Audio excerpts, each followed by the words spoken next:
ഈശോ മിശിഹായിക്ക് സ്തുതിയായിരിക്കട്ടെ.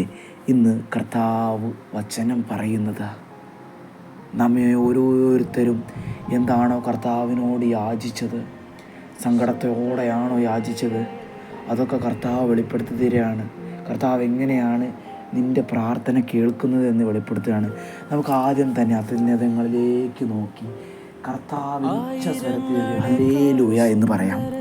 വചനം ഇങ്ങനെയാണ് പറയുന്നത്, നമുക്കെല്ലാവർക്കും ഒപ്പം വായിക്കാം.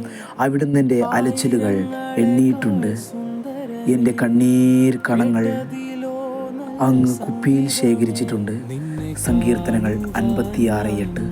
ഈ വചനം വെളിപ്പെടുത്തുമ്പോൾ നീ ഒന്ന് ഓർത്ത് നോക്ക്. നീ കർത്താവിനോട് കണ്ണീരോടെ ചോദിച്ചതൊക്കെ നിന്റെ കണ്ണീർ അവിടെ കുപ്പിയിൽ ശേഖരിച്ചിട്ടുണ്ട് എന്നാണ് പറയുന്നത്. ഈ വചനം കേൾക്കുമ്പോൾ തന്നെ നീ മനസ്സിലാക്കേണ്ട ഒരു കാര്യമുണ്ട്.